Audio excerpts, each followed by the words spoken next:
নমস্কার বন্ধুরা, আমি একটা নতুন রেসিপি নিয়ে এসেছি। টমেটো পোড়া পোড়া মাখা। তো দেখুন আমি কিভাবে পোড়া মাখাটা করছি। একটা চাটুতে আমি টমেটোগুলোকে পুড়িয়ে নেব প্রথমে, তার মধ্যে তেঁতুল দিয়ে মশলা আর টমেটোগুলো ধুয়ে নিয়ে চলে এসেছি। এবার আমি চাটুতে দিয়ে দিই।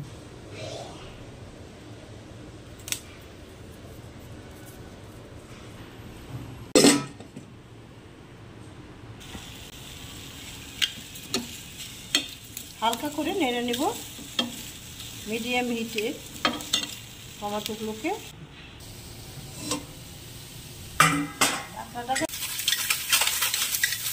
কাঠখোলার একটা চাটনিতে ঢেলে নিয়েছি, এবার আমি ঢেলে নেব। এই চাটুতে একটু কয়েকটা শুকনো লঙ্কা ভেজে নেব।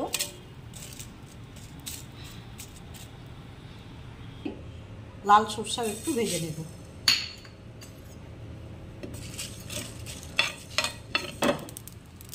একটা পাত্রে ঢেলে নেব।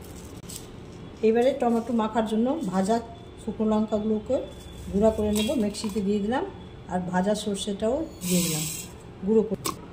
গুঁড়ো হয়ে গেল মিক্সিতে। এবার ঢেলে নিলাম সর্ষা শুকনো লঙ্কা। এবারে পুড়িয়ে রাখা টমেটোগুলো একটু একটা গ্রেট নিয়ে গ্রেট করে নেব।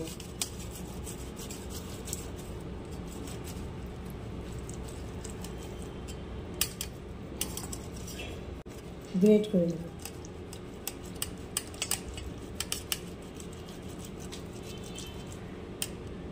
সবগুলো গ্রেট করে নিলাম, একদম চাটনির মতো হয়ে গেছে।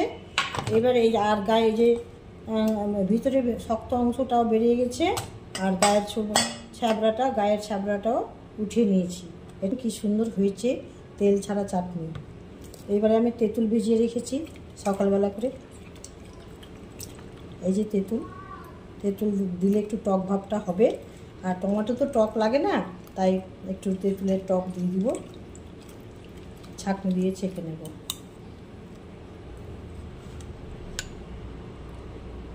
এই তেঁতুল জলটাও দিয়ে দিব। ছেঁকে নিলাম ছাঁকনির সঙ্গে।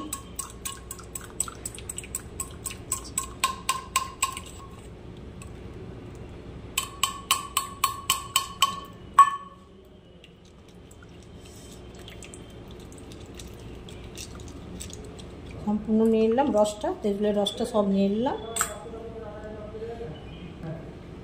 এইবারে 2 চামচ গুড় দিলাম, 2 চামচ চিনি দিলাম বড় চামচের।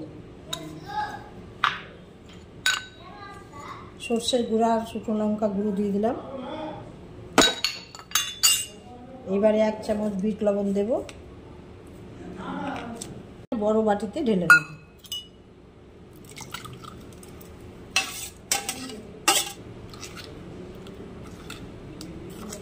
টমেটো পোড়া চাটনি আমার হয়ে গেল কমপ্লিট বন্ধুরা। তো বসেই খাই বন্ধুরা, টেস্ট করি চাটনিটা, দেখি কেমন হয়েছে।